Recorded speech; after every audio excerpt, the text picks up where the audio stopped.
16주, 구약 16주차. 구약은 하나님의 수뇌보, 학개, 스가랴, 말라기.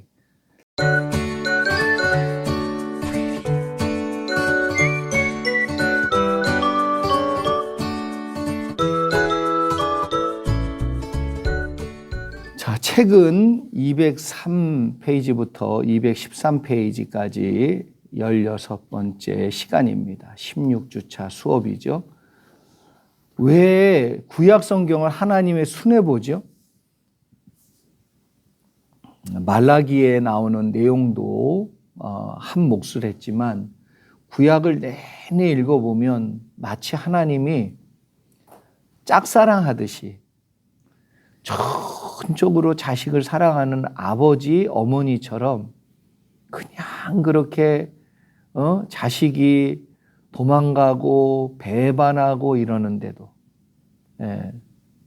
그래서 이스라엘 백성이 고멜과 같이, 음탕한 고멜과 같이 하나님을 배신하고 그렇게 우상을 숭배하고 이럴 때도 또 가서 뭐예요?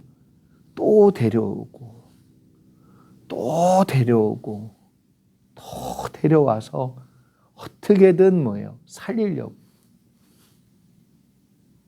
어떻게든 구원하려고. 그러니까 하나님의 절절한 수뇌보가 담겨져 있어요.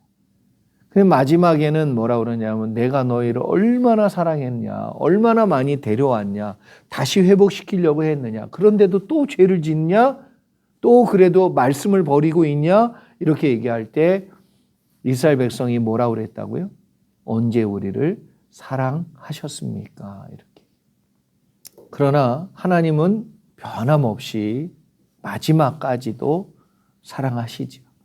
그 마지막 사랑의 정점이 십자가예요. 십자가와 예수 그리스도.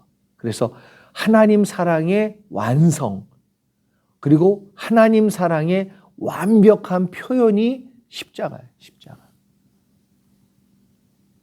그러니까 십자가를 보면 하나님 나를 진짜 사랑하는구나, 이게 느껴져야 돼.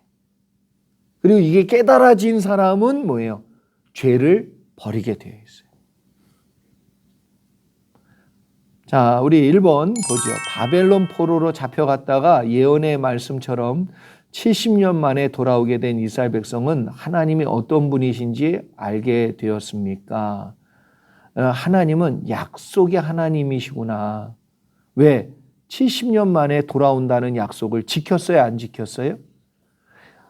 그래서 여러분, 눈물의 선지자 예레미야가 야, 잡혀가라. 그러나 하나님이 70년 뒤에는 너희를 다시 불러오실 거다.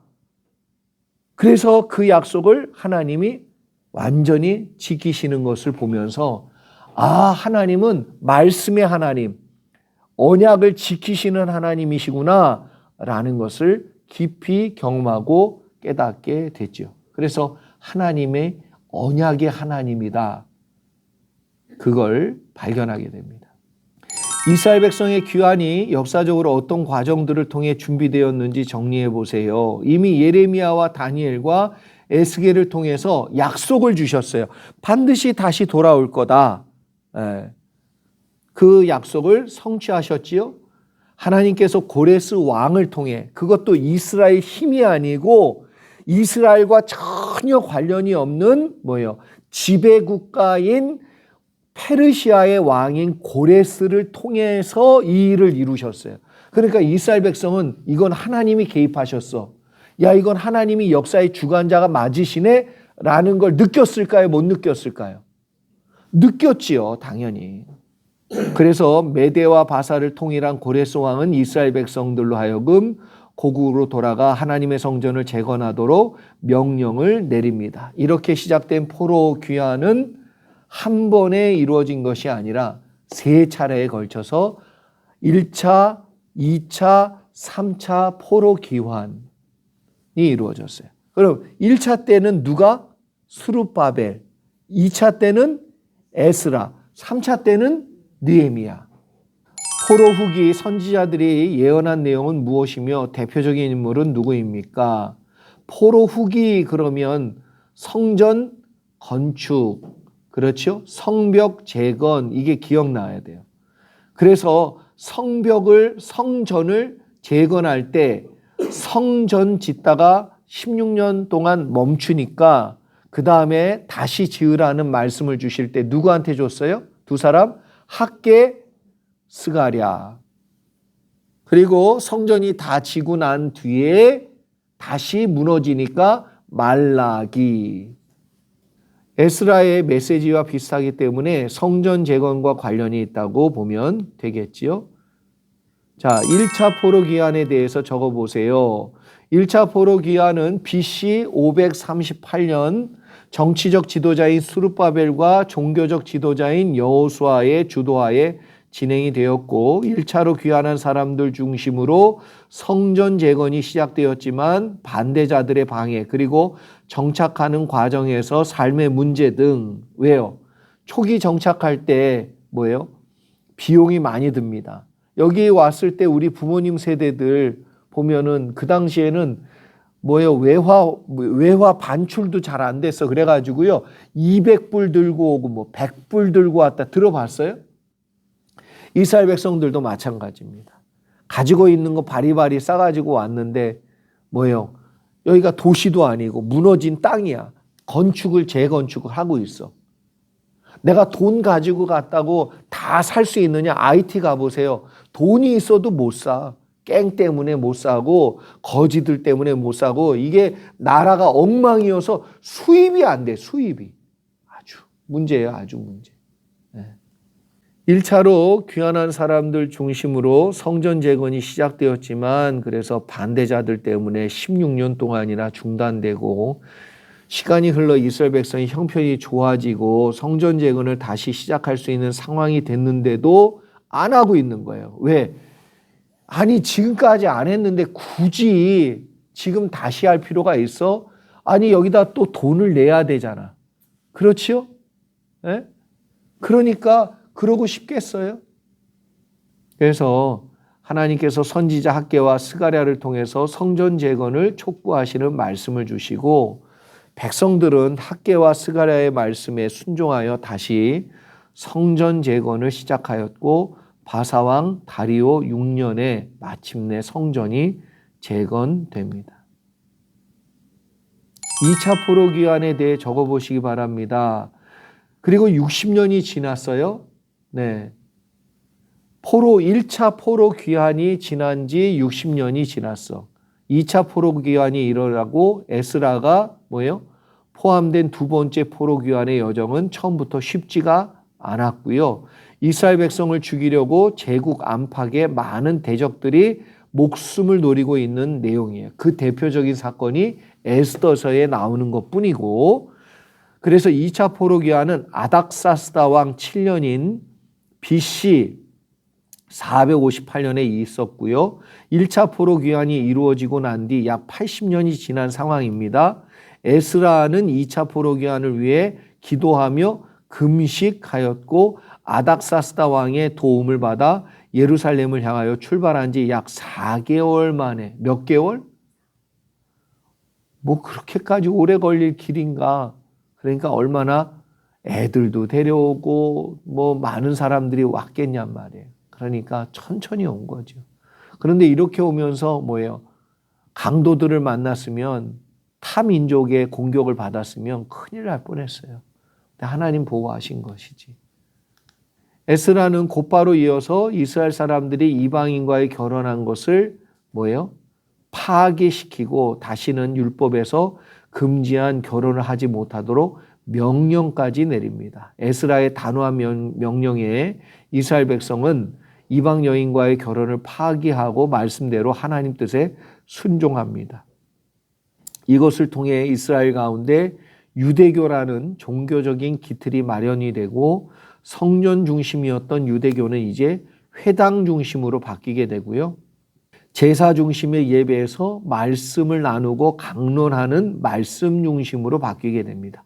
시대적인 상황에 적응하기 위한 방법이기 이긴 했지만 그것이 결과적으로 부족한 부분을 보완하는 선택이었고 이것이 나중에 유대교의 기틀을 마련하는 계기가 되었습니다.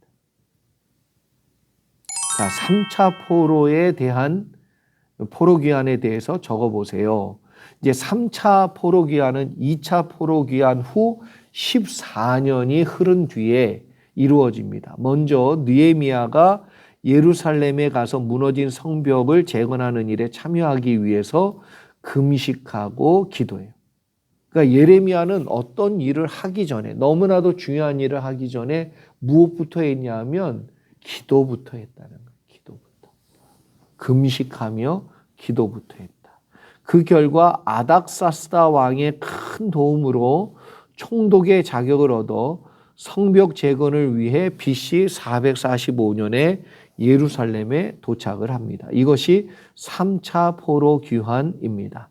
귀환 이후에 느헤미야는 곧바로 백성들의 형편부터 살피고 예루살렘의 상황을 면밀하게 관찰하지요. 그리고 주저함 없이 예루살렘 성벽 재건을 시작합니다. 여러분 잘 보세요. 어떠한 일을 할 때 기도부터 했어. 그리고 왔어. 자, 내가 머리로 생각해가지고 하느냐? 아니에요. 제일 중요한 건 무엇부터 하냐면 현장 파악부터 하는 거예요. 현장 파악. 그래서 14년이 흐른 뒤에 3차 포로 귀환은 2차 포로 귀환 후 14년이 흐른 뒤에 이루어졌는데 느헤미야가 무너진 성벽을 재건하는 일에 참여하고 또 금식기도 하지요. 그 다음에 왕의 큰 도움을 받아서 예루살렘에 도착을 합니다. BC 445년에. 그리고 나서 한 일이 뭐냐? 백성들의 형편부터 살펴봤어요. 그리고 예루살렘을 삥 둘러 돌아봐. 이게 제일 중요해요. 그래서 성벽 재건을 마친 후에 느헤미야는 모든 백성을 모아서 모세의 율법책을 낭독하고 눈물로 회개하며 하나님의 말씀으로 돌아갈 것을 다짐합니다. 이런 내용과 배경을 알고 말라기를 읽으면 말라기 선지자의 예언에 대해서 더 분명히 알 수 있죠. 자, 7번 도표 빈칸. 자, 빈칸의 내용 봅시다. 자, 귀한 인도자 스룹바벨, 또 종교적인 지도자는 예수와. 그래서 귀환한 목적을 보면 성전 재건 또 16년간 중단됐고, 두 번째 2차는 에스라, 그리고 신앙의 재건, 말씀 중심의 회복, 3차는 느헤미야. 그래서 성벽의 재건, 그리고 완전히 언약의 회복과 재건을 이루어서 이 1, 2, 3차는 의미가 되게 큽니다. 여러분도 이걸 잘 머리에 두셔야 됩니다. 네. 8번 1차 포로 귀환의 목적은 뭐냐? 성전 재건이라고 그랬죠. 스룹바벨과 여호수아를 중심으로. 그래서 성전을 재건해 사명을 뒀어요. 자신들의 삶이 너무나도 힘들고 어려워서 성전을 건축하다가 멈추고 16년 동안 하나님도 기다려줍니다. 이스라엘 백성은 다만 다시 살만해지면 해야 되는데 살만해지자 안 해요. 이게 사람이에요. 그러면 살만해지면 편해지면 교회 봉사하고 신앙생활 잘하고 주님 말씀 열심히 붙들고 그럴까요? 편안해지면? 힘드니까 하는 거예요. 힘드니까. 말씀을 붙드는 거예요. 1차 포로 귀환의 목적이 바로 성전 재건이라는 거 딱 답이 나와야 됩니다. 그래서 16년 동안 스룹바벨이 여호수아와 함께 1차 포로 귀환 이후 사람들과 함께 재건하다가 너무 어려운 일들이 많아서 멈췄다가 이스라엘 백성으로 하여금 다시 하라는 촉구를 학개 선지자, 스가랴 선지자를 통해서 메시지를 주시잖아요. 그것에 순종해서 결국은 그들이 성전을 재건하게 됩니다. 1차 포로 귀환의 목적은 뭐다? 성전 재건이다. 하나님께서 학개 선지자에게 메시지를 주신 이유가 무엇입니까? 너희는 산에 올라가 나무를 가져다가 성전을 건축하라. 그러면 내가 그것으로 말미암아 기뻐하고 영광을 얻으리라. 여호와가 말씀하셨느니라. 하나님이 기뻐하시기 때문에 하라는 거예요. 여러분, 성전 제거는 하나님이 기뻐하시면 하는 거예요. 그럼 하나님이 기뻐하시지 않아. 그럼 안 하면 돼. 네? 다윗이 그거잖아요. 하나님이 너 성전 짓지 마. 너 성전 짓는 거 내가 안 기뻐. 네 손엔 피가 많아서 네가 성전 지으면 나 안 기뻐. 안 짓는 거예요. 그러니까. 할 수도 있어. 할 마음도 있어. 할 능력도 돼. 하고 싶어. 그런데도 하나님이 기뻐하시지 않으니까 안 하는 거예요. 그런데 하나님이 원해. 나는 상황이 아니야. 나는 형편이 아니야. 나는 지금 시간적으로도 아니야. 그러나 하나님이 원하셔. 기뻐하셔. 하나님이 하기를 원해. 그러면 어떻게 해야 돼요? 그런데 하나님이 기뻐하실까 봐, 하나님이 기쁘시다고 말할까 봐 두려워가지고 안 하잖아요. 기도를. 어? 그렇죠? 어? 하나님이 기뻐하실까 봐 나 이거 하는 거 하나님이 기뻐하시면 나는 큰일인데 그러면서 어떻게 하지? 일단 기도 스탑 이렇게 되잖아요. 아유 주여. 학개와 스가랴 선지자의 예언을 들은 뒤에 스룹바벨은 힘을 얻었고 이스라엘 백성은 말씀에 결단하여 순종합니다. 말씀을 들으셔야 돼요. 주님의 음성을 들으셔야 돼요. 성도들이. 성전 건축을 완수해라. 내가 기뻐한다. 이런 거였죠. 자, 10번 성전 건축의 진정한 의미는 뭐냐? 건물을 세우는 것이 아니고요. 하나님의 영광 회복이에요. 뭐라고요? 하나님의 영광 회복. 하나님의 하나님 되심을 인정하는 마음, 태도, 중심이 회복되는 거죠. 그러니까 성전 재건의 목적이 하나님이 기뻐하시면 하는 거예요. 11번 하나님이 포로 전개 성전을 파괴하신 이유는 무엇입니까? 과거 이스라엘 백성은요. 포로로 잡혀갈 때 하나님께서 성전까지 파괴하셨지요. 성전만 있고 하나님의 영광은 백성들 가운데 없으니까. 성전은 있는데 하나님을 하나님으로 인정 안 해. 지들 마음대로 제사 드려. 꺾인 거, 상한 거 이런 거 드리면서 뭐랬냐면 드렸는데 왜 안 받으시니? 지 마음대로 드렸는데 내가 드리긴 드렸잖아요. 아니 하긴 했잖아요.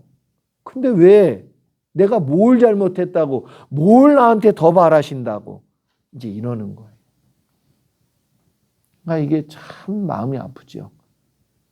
하나님에 대한 영광은 없고 성전만 있으니까. 진정한 성전 건축은 하나님의 백성들 마음 중심에 하나님의 하나님 되심이 이루어져 영광의 회복이 있을 때 완성이 됩니다. 학개 선지자에 관하여 적어보세요. 학개라는 이름은 나의 축제, 나의 절기라는 뜻입니다. 아마도 바벨론 포로로 잡혀갔던 부모가 아이의 미래를 알고 지은 이름 같아요. 결국 학개 선지자의 예언을 통해 성전 건축이 다시 시작되었고 그것으로 인하여 하나님께 영광을 올려드리는 그래서 기쁨과 축제의 절기가 시작되죠. 자, 13번 학개서의 구조 내용을 적어보시기 바랍니다. 학개서의 구조를 보면 1장 내용은 성전 건축을 중단하고 자기 집을 짓기에 바쁘던 이스라엘 백성의 신앙적인 태도와 마음 중심의 내용을 책망합니다. 1장은 그리고 2장 1절로 9절까지는 좋았던 지난날을 되돌아보지 말라. 옛날 성전의 웅장함과 화려함을 생각하며 뭐예요? 지금 짓는 성전이 너무 초라하니까 뭐라고 그러는 거예요? 야 이거 짓남 안 하지 뭐 이거 이까짓 거 지으려고 우리 짓는 거야? 그만둬 차라리 하지 말자 이렇게 되는 거예요. 이렇게 되는 거. 학개는 과거 솔로몬이 지은 성전의 영광보다 지금 짓고 있는 성전의 영광이 더 크다, 안 크다?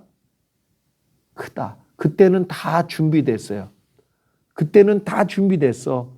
돈도 준비됐어. 지을 수 있는 상황도 준비됐어. 평안의 때야. 백성들이 집중할 게 딱 성전밖에 없어. 그러니까 뭐야? 성전 짓기가 훨씬 수월했단 말이에요.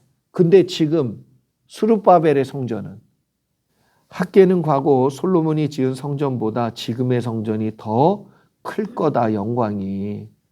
그리고 2장 10절로 19절 제사장들에게 묻는 질문과 지금 이스라엘 백성들 가운데 죄가 만연한 것에 대한 경고, 마지막으로 20장 20절로 23절 스룹바벨에게 하나님께서 베푸신 은혜와 임재에 대해서 말씀이 나옵니다. 14번 쓱 가랴. 야, 성전 안 짓고 쓱 가랴. 이거 꼭 생각하셔야 돼. 자, 선지자 스가랴, 레위 지파 사람이에요. 그는 선지자이면서 동시에 제사장입니다. 학개와 함께 성전 재건의 메시지를 선포했어요. 15번 스가랴는 학개서와 어떤 다른 점이 있느냐? 학개 선지자의 메시지가 성전 재건에 초점이 있다면 스가랴 선지자의 메시지는 성전 재건, 거기도 있지만 신앙 재건의 초점이 좀 더 커요. 그래서 학개 선지자와 달리 스가랴 선지자의 메시지는 하나님 말씀과 하나님 뜻으로 돌아올 것을 촉구하는 내용이 더 큽니다. 16번 스가랴서의 전반부와 후반부의 구조와 내용을 적어보시기 바랍니다. 그랬는데 스가랴서는 크게 두 부분으로, 두 파트로 나눠요. 전반부는 성전 건축에 주신 예언의 말씀이 나오고, 그래서 1장부터 8장까지 선지자의 8가지 환상과 설교가 나옵니다.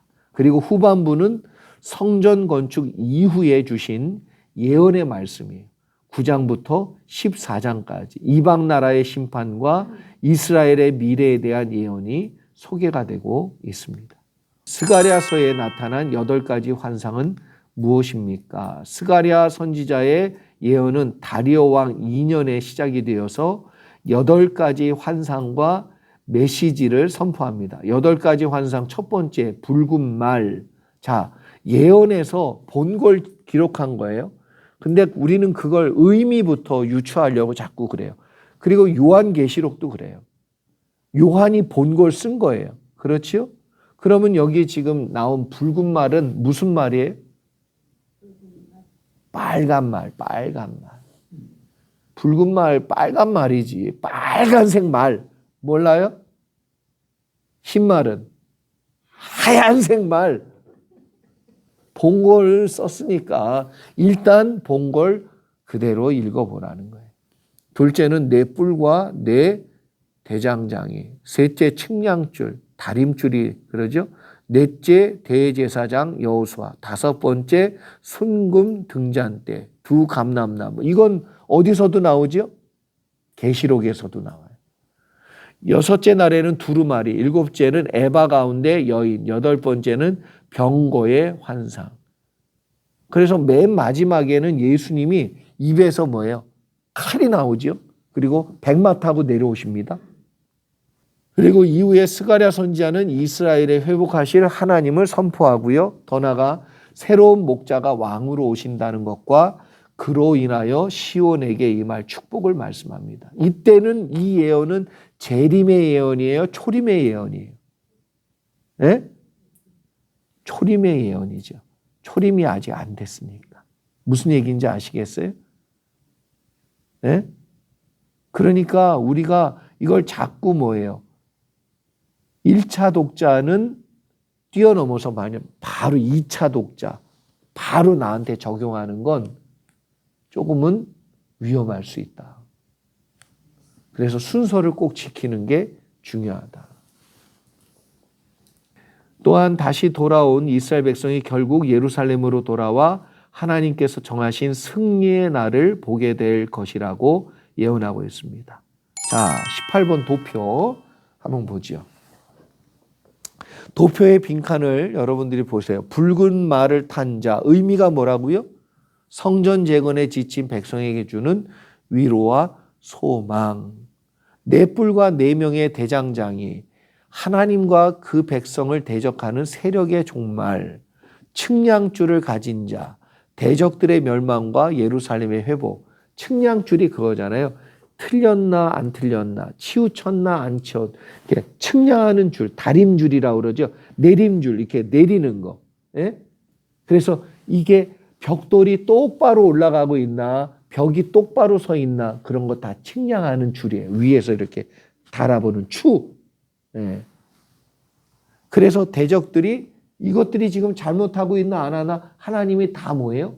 측량해 보고 계셔. 측정하고 계셔. 여러분, 우리가요, 다 하나님이 우리를 달아보신다니까. 내가 막 누군가를 비판해. 근데 뭐라 그래요? 따져? 그러면 내가 그 잣대로 너를 똑같이 잰다. 헤아려? 그러면 내가 그 잣대로 너를 똑같이 헤아려 준다. 그렇죠? 주님의 말씀이에요. 자, 대제사장 여호수아, 이스라엘이 받을 죄사함과 메시아에 대한 약속, 순금 등잔대와 두 감람나무, 하나님의 사역은 주님의 영으로만 가능하다. 날아가는 두루마리, 그리고 세상의 모든 죄악에 대한 심판의 메시지, 에바 가운데 여인, 죄에 대한 하나님의 진노, 내병거, 하나님과 그 백성을 대적하는 원수에 대한 심판. 이렇게 여러분 의미와 내용들을 잘 조합해서 보시면 좋습니다. 19번 말라기. 구약 성경의 마지막은 말라기입니다. 나의 천사 혹은 나의 사자라는 뜻의 이름을 가진 선지자입니다. 끝말자로 이해하면 큰일 납니다. 말라기는 선지자의 이름이에요. 말라기 선지자는 율법에서 벗어난 제사와 무성의한 희생 제물은 하나님께서 기뻐하지 않으신다고 경고하고 있습니다. 똑같이 옛날로 돌아가는 거예요. 뭐예요? 나는 할 거 했어. 근데 어떻게 했어요? 내 마음대로. 무슨 제사입니까? 가인의 제사예요. 가인의 제사. 난 드렸어. 왜 안 받아? 드렸으면 됐지. 뭘 더 요구하셔? 주일날 와서 도장 찍었는데 왜 복을 안 주셔? 예배는 안 드렸는데. 어떻게 드린 예배예요? 가인처럼 드린 예배인데. 가인의 제사인데. 이스라엘 백성들이 하나님을 경외하는 마음이 없는 제사를 또 드리기 시작합니다. 하나님께서 영광의 회복을 위해 성전을 재건케 하셨는데 이스라엘 백성은 다시금 옛날 모습으로 돌아가고 있는 것입니다. 그리고 하나님께서 이스라엘 백성과 이방인과 혼인을 원하지 않으시는 것을 에스라를 통해 분명히 말씀하셨음에도 불구하고 성전 재건한 지 100년도 지나지 않아서 불순종하기 시작합니다. 백성들이 그래서 어떻게 하죠? 결국은 11조를 안 하잖아요. 그러면 하나님의 제사장들과 레위 사람들이 말씀 연구를 할 수가 없죠. 왜? 먹고 살아야 되니까 농사 지어야지. 백성들을 위해서 누가 제사 지내려고 그래요? 백성들이 11조를 안 내는데 먹고 살 게 막막한데 장사하기 시작하고 땅을 사들이기 시작하고 돈 벌기 시작하고 부유한 제사장, 가난한 제사장. 부유한 제사장은 첩을 두고 가난한 제사장은 돈 많은 사람, 우상 숭배의 개인 제사장이 되고 그게 사사기에 나오죠. 똑같은 모습으로 또 돌아가고 있는 거예요. 21번 구약과 신약 사이에 몇 년의 침묵기가 있느냐? 긴 침묵의 시간 이후에 하나님께서 증명하신 내용과 방법은 무엇인가? 무려 400년 동안 아무 말씀 안 하세요. 내가 사랑했다 그랬는데 언제 사랑했니? 그래서 기가 차신 하나님 아무 말씀 안 하시고 묵묵히 400년 동안 준비하세요. 뭘 준비하죠? 십자가에서 그 사랑 증명하시려고 준비합니다. 그래서 400년의 기간은 침묵기, 암흑기, 신구약 중간 시대가 아니고 하나님이 십자가를 준비하신 기간이에요. 예수 그리스도를 오게 하시기 위해 역사의 모든 준비를 마치신 기간이 400년이에요. 그리고 십자가에서 증명합니다. 하나님이 세상을 이처럼 사랑하사 독생자를 주셨으니. 많은 사람이 오해하는 11조에 관한 올바른 의미, 많은 사람들이 말라기에서 제일 많이 떠올리는 구절이 바로 11조인데 11조의 원래 의미를 잘못 알고 있어요. 11조는 원래 물질과 건강과 복까지 하나님께서 주신 것이라는 믿음의 고백으로 하나님께 드리던 예물이며 이스라엘 백성 장자를 대신하여 하나님을 섬기는 일을 했던 레위 지파에게 주는 몫이에요. 원래는 하나님께 드리는 몫인데 그걸 하나님이 레위 지파에게 주신 것뿐이에요. 레위 사람들을 더 사랑해서가 아니라 니들은 이거 먹고 니들은 이걸 받고 너희들은 농사 짓는 거에 집중하지 말고 너희들 사는 거에 집중하지 말고 뭐에 집중해라? 말씀 가르치고 백성들을 믿음으로 세우는 일에 집중해라 라고 주신 내용이에요. 주신 내용. 레위 지파가 48개 성에 흩어져 살게 된 이유, 그 역할. 48개의 성에 흩어져 사는 것은 12지파에게 땅을 분배하여 줄 때 레위 지파는 그 전국에 흩어 놓았습니다. 이유는 항상 말씀을 연구해서 주변 지역, 자기가 섬겨야 될 그 지역, 그 성에 소속되어 있는 그 지역에 들어가서 이스라엘 백성에게 하나님 말씀을 가르치라는 사명과 책임을 주셨단 말이에요. 그래서 레위 지파 사람은 땅이 없고 목양이 땅이에요. 목양지가. 그래서 11조의 의무를 가볍게 여기고 지키지 않은 이유는 백성들이 말씀을 멀리하고 하나님을 두려워하지 않는다는 거죠. 신앙적인 중심이 잘못되어 있다는 거예요. 자, 24번. 부유한 레위 사람과 가난한 레위 사람이 생기게 된 이유, 사사시대의 내용들.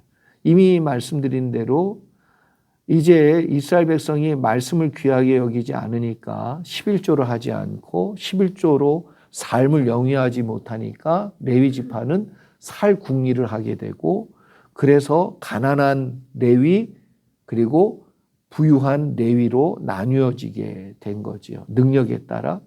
그래서 돈을 버는 일에 집중하다 보니까 말씀은 뒷전이 되고 또 백성들도 말씀을 듣는 것, 보는 것, 이제 가르치는 사람도 없으니까 각자 소견에 오른 대로 살기 시작하는 거죠. 그렇게 나타나게 된 사건이 레위의 첩사건과 미가의 신상 사건이다. 참 비참한 사건이죠. 25번. 11조는 누구를 위한 제도라고 말할 수 있습니까? 11조는 하나님께서 레위 지파만을 위해 만드신 제도가 아니고 이스라엘 백성을 하나님의 말씀으로 세우고 하나님의 백성다운 삶으로 인도해서 하나님을 통해 하나님과 동행하는 삶을 살면서 복을 누리게 해 주시기 위해 만든 제도예요. 영적인 제도.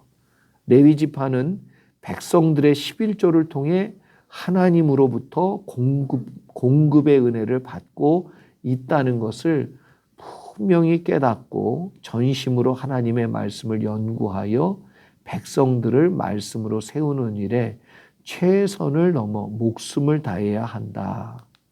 백성들은 레위 지파의 수고에 감사하여 하나님께 드려야 될 책임을 다해 11조를 드림으로써 레위 지파가 말씀을 깊이 연구하고 가르칠 수 있는 환경을 만들어 주어야 합니다. 이것이 순기능적인 상생의 제도이고 레위 지파와 이스라엘 백성 사이에 이어져 있는 연결고리이지요.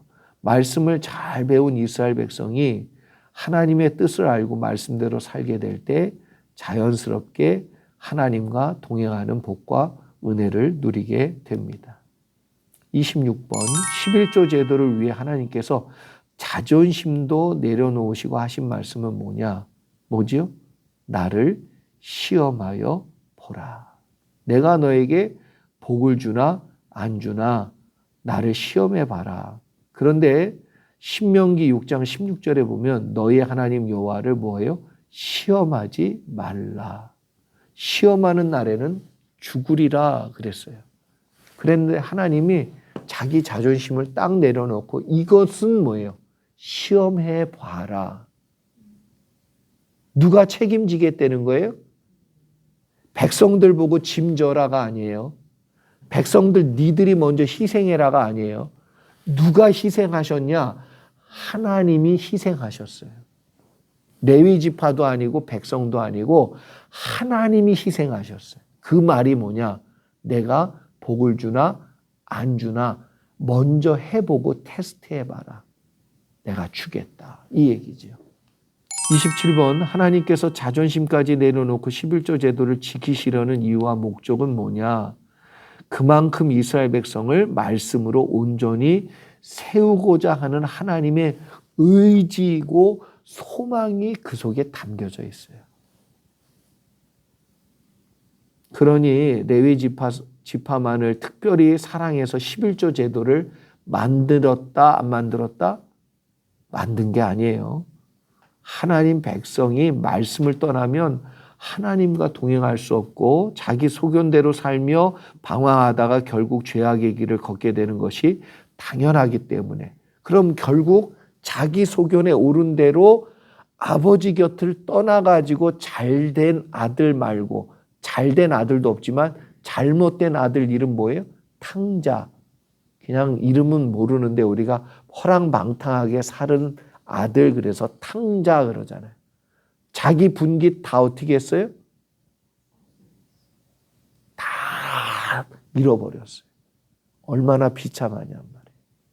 뭐만 얻었어요?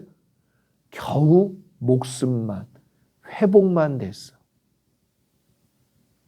탕자처럼 구원받는 사람 있다 없다?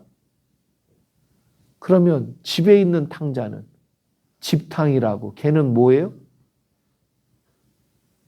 아버지한테 불만이야. 저런 놈도 구원시켜 줍니까? 저런 놈은 버려야 되는 거 아닙니까? 아버지 나는 한 번도 아버지 곁을 떠나지도 않고 말씀 순종했는데 왜 나는 소 안 잡아주세요?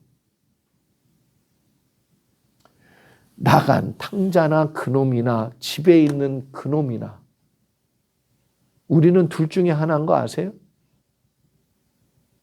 집탕이든지 돌탕이든지. 뭐 예수 좀 잘 믿으면 지가 최고인 줄 알아가지고 남들은 저러고도 구원받을 수 있는 줄 알아. 네가 그러고도 신앙생활 하는 거냐? 막 이러면서 판단하고 정죄하고 말하고.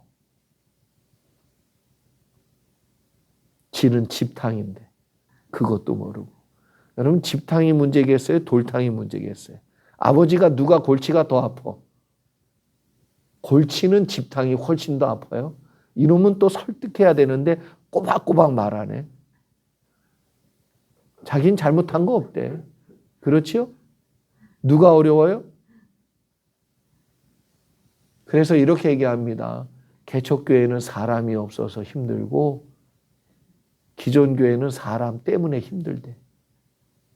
11조 제도에 관한 참 의미와 원리를 아는 것이 중요합니다. 11조는 우리를 위한 하나님의 은혜이고 사랑이에요. 그것을 오해하고 사람들의 비판의 소리에 귀를 기울이며 부정적인 관점으로만 보려고 할 때가 많습니다.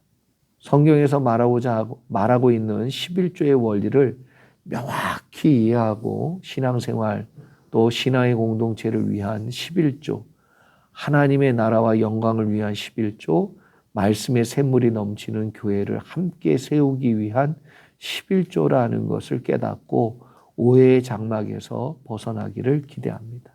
근데 이게 돈의 문제가 있기 때문에 이 돈에 딱 꽂힌 사람은 이거 벗어나기가 너무 힘들어요. 이것 때문에 신앙이 무너집니다. 불쌍해요.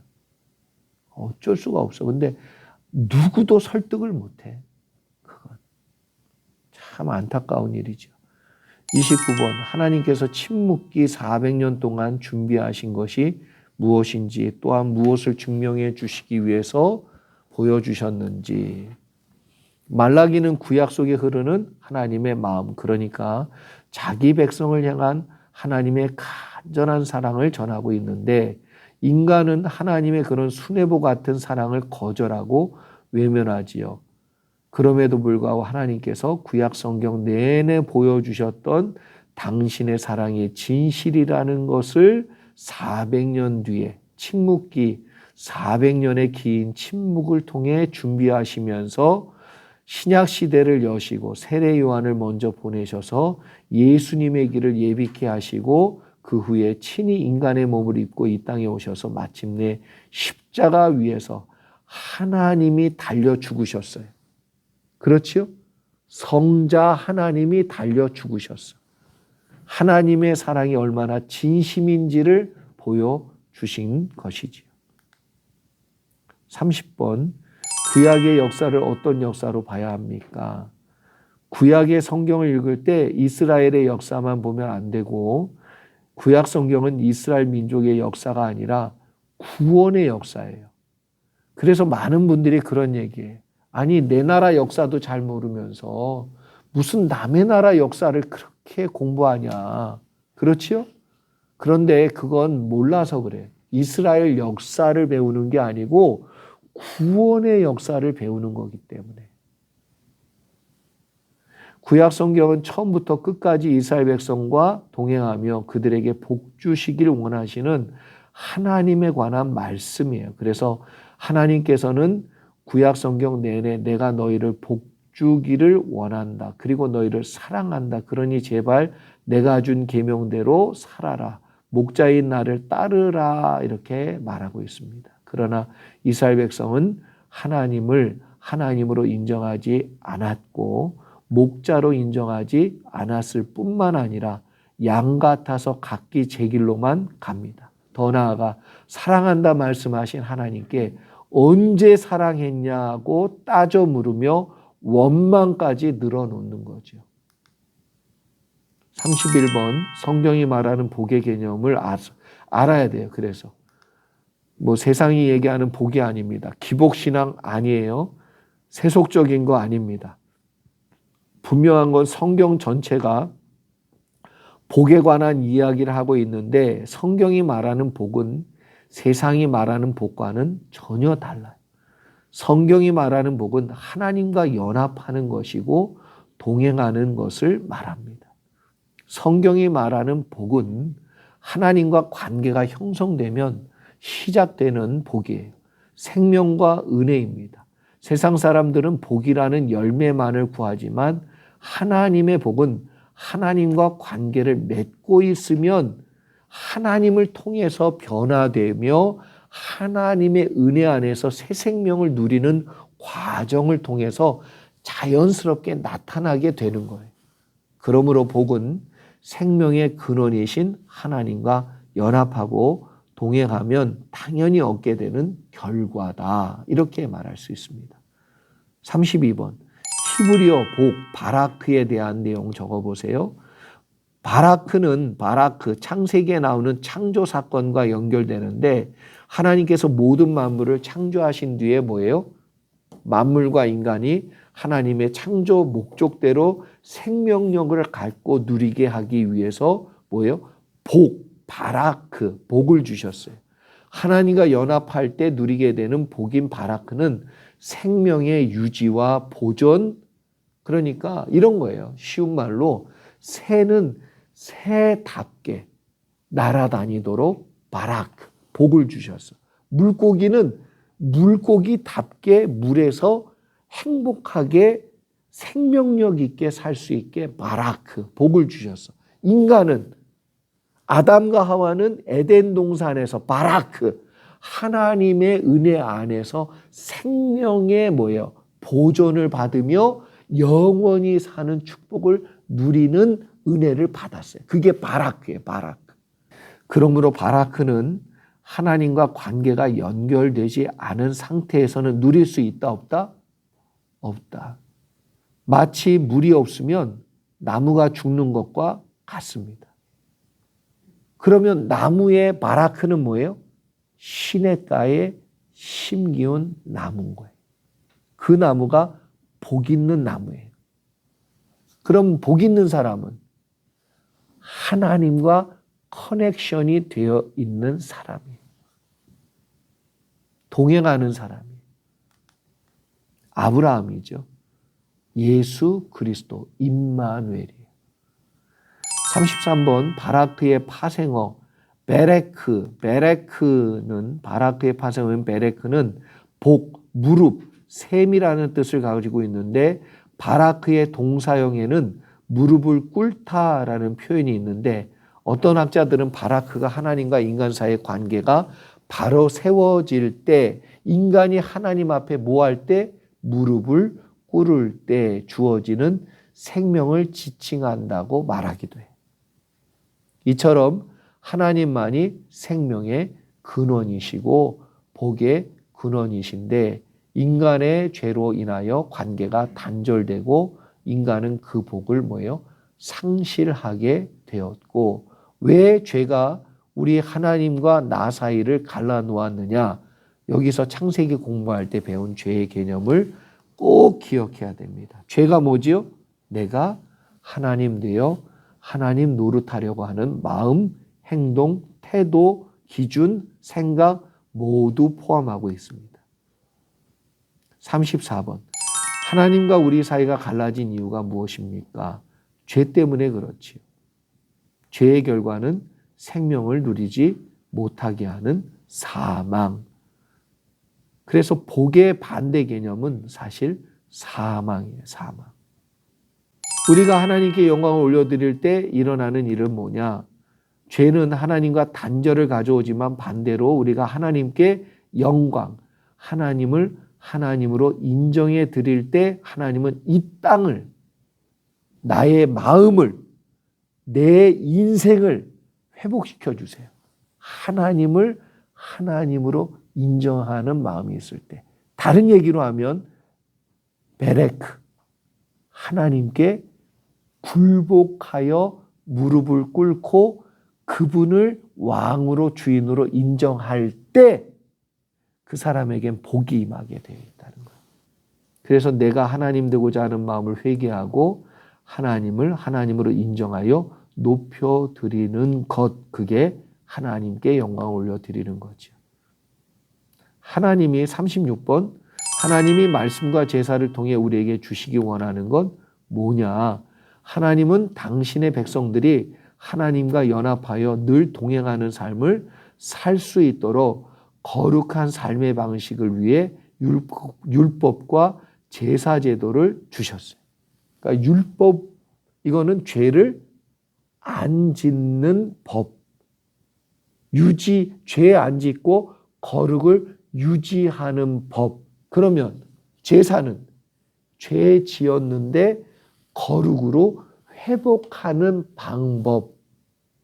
하나님께서 성전에서 인간을 만나 주시고 다시금 생명과 복을 베풀어 주셨지요.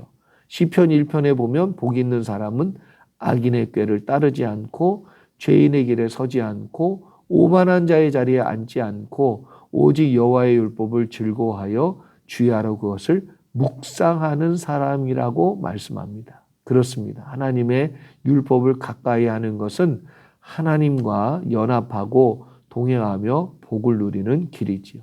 성경 말씀만이 복되신 하나님과 동행하는 매뉴얼이고 길잡이에요. 37번 그리스도께서 완성하신 내용은 무엇입니까?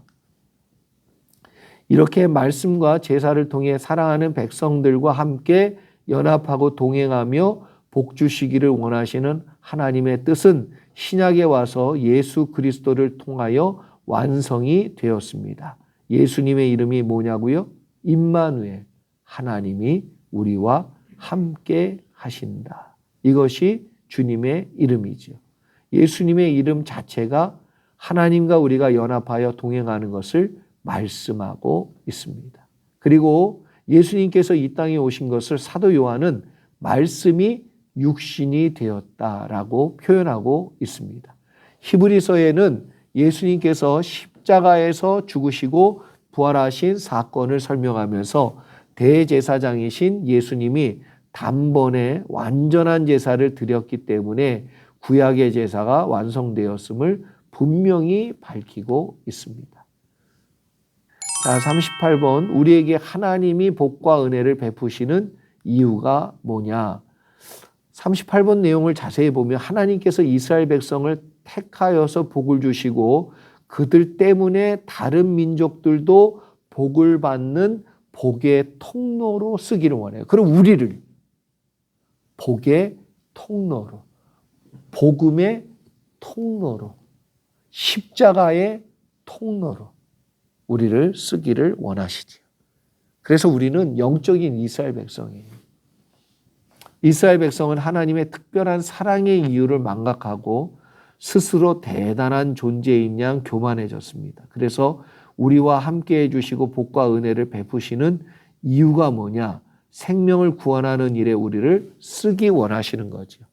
구원의 통로, 생명의 통로, 십자가의 통로, 이걸 하나님이 우리를 통해서 이루시기를 원하세요. 하나님께서 주시는 복을 다른 사람에게 전달하는 십자가의 전달자, 하나님 복의 전달자가 되셔야 돼요.